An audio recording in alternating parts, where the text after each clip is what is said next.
Hey friends, I'm Sarah, a multi-passionate maker.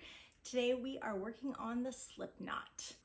I created this series of beginner crochet tips to have bite-sized tutorials for those of you who are learning and even those of you who are picking up crochet after years and just need a quick refresher. So to those of you who are new, welcome in, and those of you who are returning, welcome back.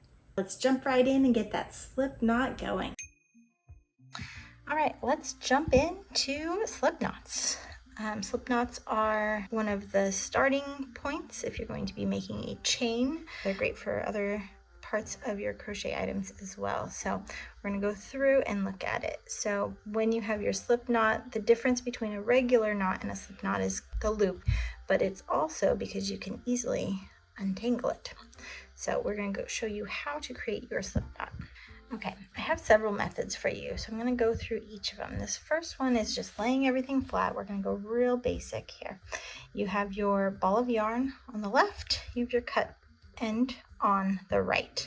You're going to take that cut end, okay, you're going to loop it around the yarn, okay, and it'll create this intersection where your cut yarn is on top and your working yarn is off to the left here and underneath. So then you're going to grab your right side, you're going to pick it up, and you are going to just flop it over.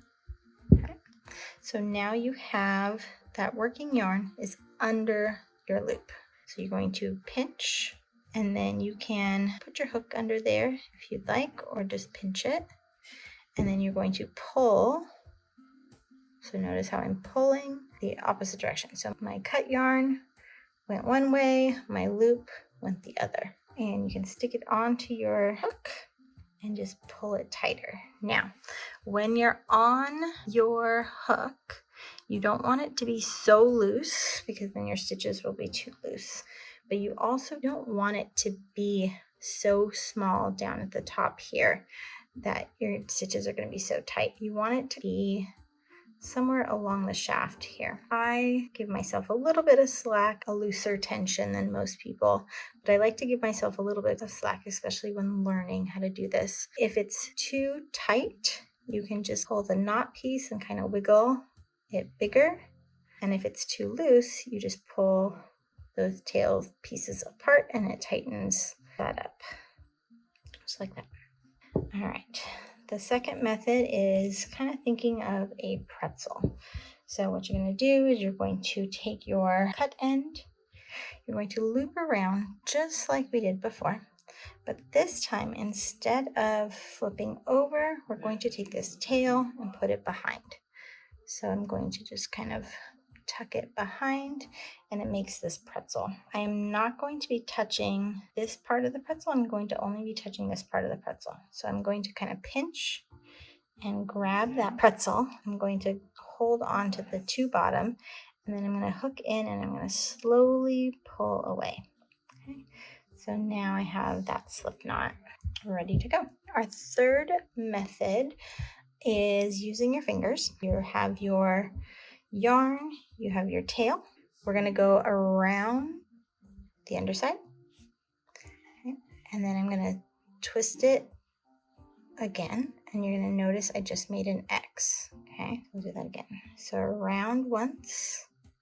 The second time is going to cross over and it creates this X. Okay, now you can hold it with your thumb and your pointer, whatever works best for you. And you're going to take your hook. You're going to go under that bottom yarn. So you're going to go under that. You're going to hook to that top yarn.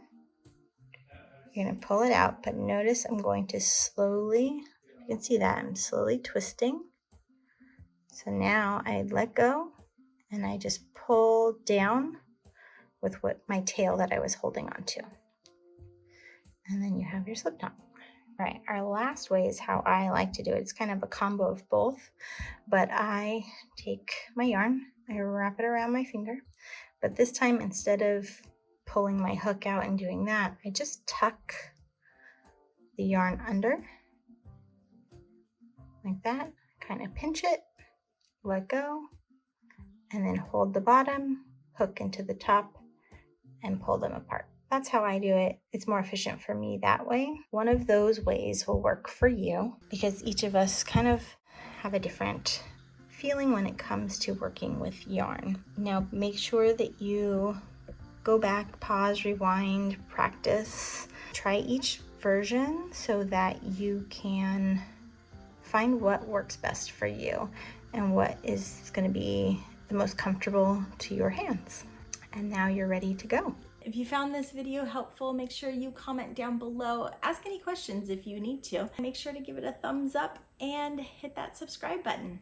Also, follow me on Instagram and TikTok for those quick crochet tips as well as behind the scenes fun. Until next time, happy crocheting!